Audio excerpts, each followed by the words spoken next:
We're here with another episode with Good Company, and today we really are with Good Company. We're sitting here with Hjalti Karlsson, founder of Karlssonwilker, one of the preeminent design studios globally, certainly.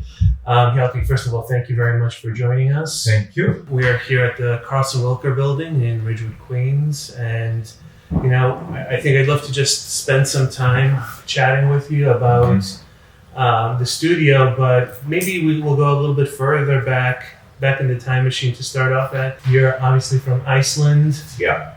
Growing up, was design something that you thought you would be working with initially? No. In my case, I would say I had no idea what design was. Yeah. I had no clue. And like going through the school system in Iceland, it's kind of like, it's similar to here, I guess. And in my case, when I was maybe like 18, 19, I started to slowly figure out that I liked drawing. I always liked drawing. And then I took like an evening class, and then sort of slowly from there, I figured out that I wanted to go to an art school. Mm-hmm. But I was just not really exposed to it. There's not much history for design. And my mom was a painter. Dad was a banker. So like these two Conversion world. Yeah. Yeah. And my brother had no interest in art. So thinking about it, you just weren't really exposed to it. And then so I was 20, 21 when I went to the art school in Iceland. And thinking about it now, I didn't really know what I was getting myself into. And for sure, I had no idea what graphic design was. And the school is set up that you take this foundation year, and then you have to decide, do you want to do film, video, etc., or sculpture? And at that time, I kind of realized, okay, I want to do graphic design. I don't want to be an artist. And that's like the short. No, that's wonderful. So you go through school, you learn about the basics of graphic design. You find out that, hey, you're pretty good at this. Did you start working in Iceland, or is that when you decided to come to New York? So I studied 1 year in Iceland, and then I applied for a school in New York, and then I pretty much studied graphic design in New York City. Okay. So I studied for 3 years, and it was the first time that I loved school.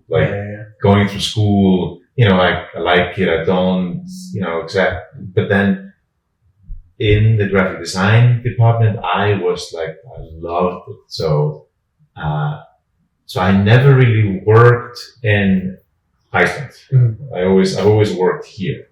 We've had clients in Iceland, but working at a studio there, I haven't done. Okay. So coming out of school, your first job in the graphic design world? It was for a magazine, a defunct magazine called Longevity. Okay. Funny name for a defunct magazine. Yes. Very good point.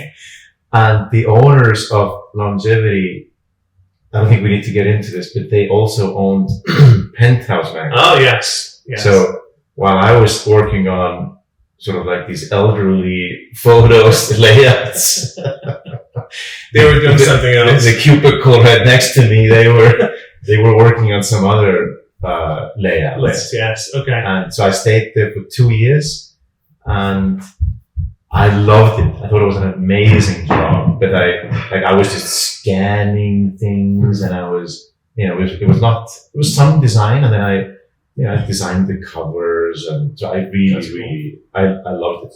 I really liked it. Well, eventually, you obviously made your way into Stefan Sagmeister's office studio. Can you tell us a little bit of how he found you or how you found him? I found him, and this is I think I was freelancing at the time, and I saw an article in a magazine about him, and basically 90% of the projects he was working on was music projects, and I just really, really liked it. And so I sent in my resume, and then like half a year later, we met, and it started out as a little trial period. And then in the end, I ended up staying or working with him for 4 years. Right. And were you doing mostly design there, or was it more? it was only design. Yeah. It was like of course it was not easy, but when I look at it now, like running your own studio like now, there's such a long to-do list. Yes. You know, it's like, oh, get the toilet paper, pay the Con Ed bill. It's just like this 100 things that you're doing. But back there, it was really simple in a way. It was because it was only him and me and a rotating intern. So I was the only designer there, full-time designer. And my to-do list was basically like, figure out this color scheme for this album or work on this layout. So it was only design. Yeah, you had tunnel vision, you got it, you got your project, and you were able to focus on it. Yeah, it was unbelievable. I in the beginning I was always like, I'll stay here for a year and a half, but stayed there for 4 years. So you mentioned a rotating cast of interns. Yeah. So eventually into the office enters a young intern from Germany, Yes. Jan Wilker, Yeah. who is obviously the other founding partner of Karlssonwilker. I guess, what was your first impression of Jan? 0. It was like, I thought nothing of him, Okay. and I mean it I say it in a funny way, but it's because like looking back at it, like you're just busy working, and Stefan was kind of in charge of the interns in the beginning. Mm-hmm. So I didn't really notice, like someone would come and then slowly we would become friends or we would work together. But in the beginning, Jan was just like everyone else. Yeah. He just came and started working there. But then The interns probably stayed for just a few months, right? it's only 3 months. Yeah. So it was a very short time. Yeah. And so when Jan showed up, he stayed for 3 months, and then I think we were quite busy at the time, so he ended up staying longer. Mm-hmm. I think he was more like a freelancer, and he was. I don't want him to hear this. I don't want to give him too much credit, but he was really good. Yeah, he was really, really good, and then very strangely, like at that time, Stefan had talked about going on a sabbatical. Right, that's his first sabbatical. Yeah, first sabbatical, and at the time I had been working since graduating for. 6 years? Mm-hmm. 92, 6, for 8 years. I've been working for 8 years, if I'm calculating this correctly. And I had never thought about having my own studio. This had never really, it didn't really appeal to me. Or, I had worked at a small firm, even larger. So I tried out a lot of things, but then when Stefan was talking about sabbatical, I realized, like, what am I going to do now? Am I going to go work at Pentagram, or am I going to work at some other firms? And all that sounded like, it felt like I had done that all before. Yeah. So back then it was like the right thing to do. And how was it that Jan was the one that partnered up with you? I mean, how does that? We've talked about this quite often, and it's interesting because we didn't really know each other that much. Mm-hmm. 3-4 months, you don't really know, and but it's just, I don't know what it is. It was just like he was basically the only one. And in my case, I realized I didn't want to do it by myself. Yeah. I did not want to own it 100% and have people with me. Mm-hmm. I wanted somebody 50-50. Yeah. And at the time, like I was more senior than Jan. But for me, it was always like to do it properly, it had to be 50-50. Right, a merger of equals. Yeah, like if I would have owned 70% and he 30, it would have always just been kind of weird. So you decided to open up a studio together. Yeah. What came first, the name, the office, and how does that all come together? It's sort of like thinking back at it was like, let's do something together. Yeah. It was clear at the time that we wanted to be, or we needed to be in Manhattan. Mm-hmm. We did not think about New Jersey or Brooklyn, and there's nothing wrong with those places, but back then, we need to be in the city. And I think Jan went back to Germany. I started looking for some office spaces. We found a space on 14th Street. And then it was like a really simple setup. It was like, let's just do it. Yeah. Let's try it out. I put a little bit of money into the bank account. He put in a little bit of money, and we got a couple of desks and a phone line, and we just kind of did this without planning too much. It was not like we didn't really plan this very well. Like if I would do this today, I would never do it the way we did it. It's funny because I've been having these conversations, and that's such a recurring theme. Yeah. A couple of points come up. A, either somebody says, hey, if I started something right now, I would do it very differently. Or B, if I knew everything that I know now, I might have never started in the first place, right? Yes. So you need this kind of naivete a little bit to get it going. Yes, I think it is. I think it's really true. And I don't know. It's just like, it's great. Like, and I think it's just like, it was also like when we did it, the biggest risk was that we wouldn't get along. Mm-hmm. Because I didn't know him, he didn't know me. And if we wouldn't get along, then it's not the end of the world. Mm-hmm. The money would be lost. We would have some arguments and whatever would happen. And, so it didn't seem like that huge of a risk. Yeah. No. It all worked out. And you made sure that Karlsson was first in the name, yes? This is interesting because in the beginning we did have a long list of names. Yeah. And I remember, it was like a list of 50 names, and then it was smaller and smaller. And then in the end, we were fixated on the name Rocket. Yes, you mentioned that. And don't ask me why, but it was just this, we liked it. And then we thought, like, should it be our names? And it just sounded better. Mm-hmm. Wilker Karlsson doesn't sound as well as Karlssonwilker. Yeah. So that's the only reason why I'm before him. The only reason. So the office is set up, you have your desks, you have your phone line, and I'm sure, business was coming right from the bat, right? That's what I thought. I was like, hey, I've been here all these years. Yeah. I know all these people here. And then it didn't turn out like that. It was like I quickly realized that all the people that I knew were just fellow photographers, illustrators, graphic designers. So we didn't really know any clients really.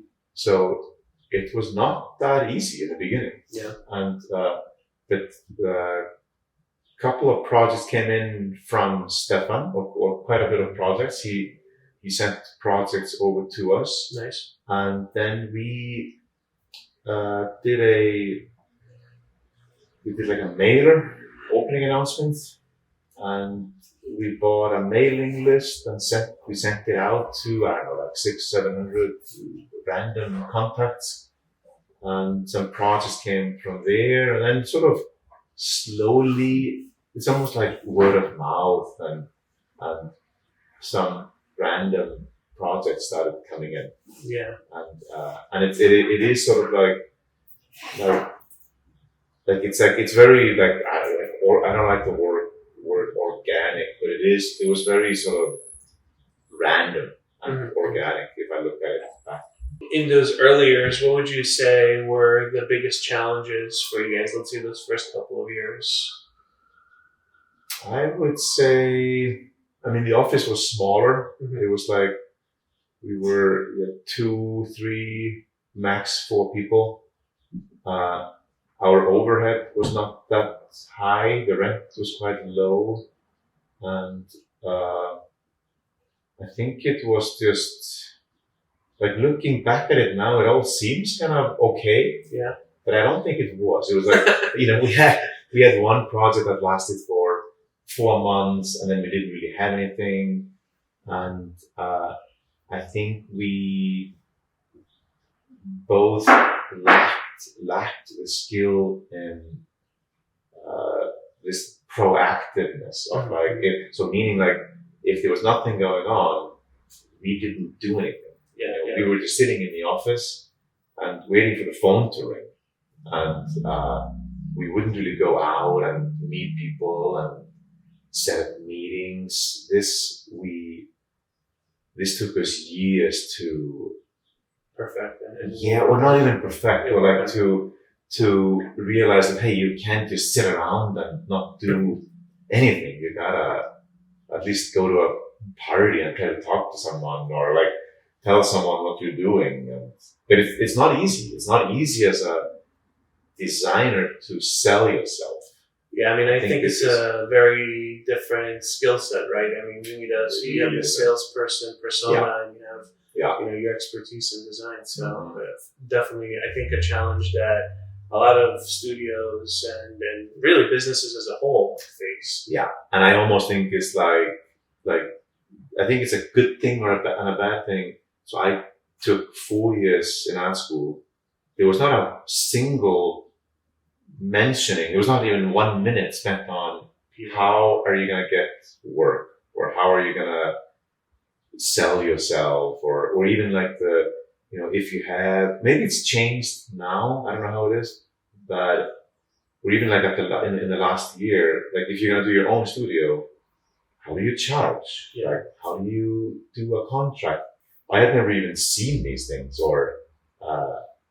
and so early on, were you writing up contracts, or was it more? Yeah. We sort of, we got some basic contracts from Stefan, and then we sort of slowly learned how to do it, and we had a lawyer look at it, and then we had some help.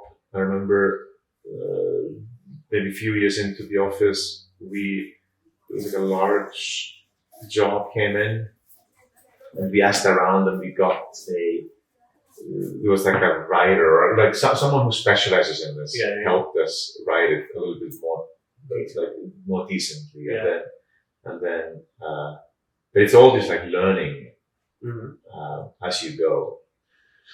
So you're humming along for a few years, making sure the lights are on. Was there a project that came through that made, was a difference maker, or was it just a series of jobs that just kept going? I would say it's always just a series of jobs. And it's always like a job would come in, which I thought at the time, oh my God, this is going to totally change the office. Yeah. And then it didn't happen. Yeah. And so it is just like a project comes in, and then it just goes on and on and on. So we move on to 2008, the financial crisis hits. Did that affect the studio in any way? I would say no. Because it is, again, I think we're too small, or like the office always just felt like if the economy was doing badly, then we were super busy, and then vice versa. If the economy was great, then we would be slow. So I can never see any correlation between it seems super random. Okay. And then it's also like it's very difficult to predict. It's, let's say, with the pandemic now, like, some clients were doing extremely well, and other clients were not doing that well. So it's very random how this all comes through. Yeah. You've been partners with Jan now for over 20 years, and I'm interested in tension can be good or bad. You spoke about maybe not getting along, but have there been conflicts? Have there been, or is it more of a positive tension where you guys just push your creativity? Have there been instances where was there ever a chance that the business might be hurt by any arguments? No, not between the two of us. It's always been like we're pretty even. Like I need a lot to freak out and become really angry and go crazy. And he is the same. And I don't remember us ever having like an all out, a shouting match. That's never happened. But it's always, of course, there's been like some, not really. It's always been fairly or pretty easy, in a way. And and I think the great thing about, and I didn't really know this, I think our partnership works because there is the simplest way for me to describe it is there's no ego between the two of us. And I wouldn't have known this in the beginning, but there's no ego like money wise or creativity wise or anything. Like, let's say, like if Jan comes in here and the staff likes him more, it's fine by me. And then it's like, of course they like me much more. Of course, I mean, I don't really need to talk about this, but it is like there is no ego involved. So it seems to be it's still going okay. That's great. I mean, I've seen partnerships, that can go up and down, and it's wonderful to see this. Yeah. You mentioned, being a small studio at the beginning, and you've obviously grown, but was there ever any discussion or talk about really scaling up, bringing, turning it from, let's say, a 10-person studio to, a 20, 30-person studio? We've had this. Right now we are, 6, 7 people.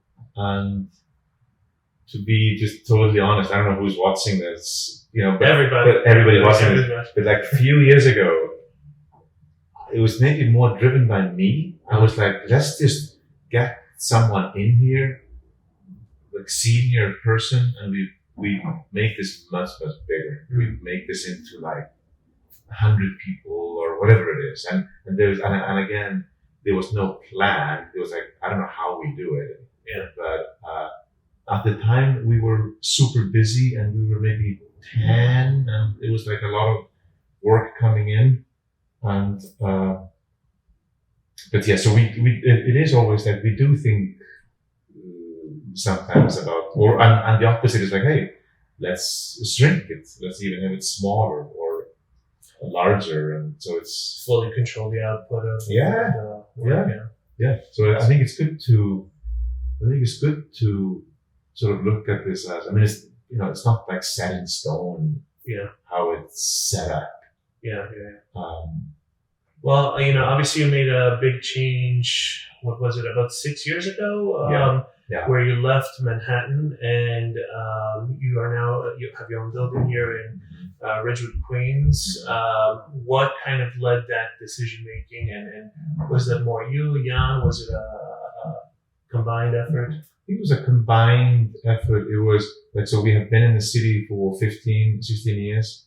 The building that we were in, we always knew that the building was never going to stand there for the next 100 years. Yeah. Because when we moved in there in the beginning, I thought it was going to be demolished within a year, and it was all kind of shady and weird. and then towards the end, it was time to go. You know, and then so 5-6 years ago, when we started looking around for new office space, because it was, you know, the owner of the building sold it, and the plan was to demolish it and they were going to build a new building there. So we knew we needed to leave, and it was just, you know, the rent was very expensive back then, and this idea came up that, hey, what if we buy something together? And Jan and his wife would live in the building, studio would be down below, and we wouldn't spend money on the rent. Yeah. So we can look at it as like it's an investment, it's our retirement plan, and also just to, I don't know, like we thought it was not that important that we were in Manhattan. Clients were not coming to the office that much, so. Well, that was going to kind of segue into my next kind of question. You know, like you said, initially you wanted to make sure that you were in Manhattan. Yeah. And look, especially as the last 2 years have shown us, the work can be done extremely well from almost wherever you are. Yeah. Does Manhattan, does New York even mean as much right now as it meant, 20 years ago? Look, I'm an immigrant. New York was kind of this shining beacon for me when I first got in. Does it still have that same kind of? Maybe I'm just so used to being here. I do think it's important that we are here. And to be completely honest, sometimes I do think, oh, should we be in Manhattan? Would that be a better business decision? Yeah. I'm not sure. I don't know. Because it's like, it feels very random how clients find us, and maybe it just depends on the client. I think some clients are like, oh, you're not in Manhattan. Yeah, you don't. And then other clients, they're like, wow, you're out here. Amazing. Karlssonwilker continues creating compelling work in their Queens headquarters, having recently completed projects for Bloomberg, Sotheby's, and the mural at the Max, a 28,000 square foot mural for a new luxury apartment building located on West 57th Street in New York City. Hjalti and Jan continue their partnership, which has lasted for over 20 years. Their book, Tell Me Why, is one of the best monograms for startups and founders, detailing the first 2 years of the studio's existence. It goes through the sacrifices, mistakes, and challenges of starting a studio, as well as the successes and friendships that help the studio prosper. It continues to be the best purchase I've made on Amazon, and I would recommend it to anyone starting or thinking about starting a business. Thank you for joining us today. I hope that you enjoyed our chat with Hjalti Karlsson. Make sure to follow our channel and like, comment, subscribe to help with the algorithms. See you next time.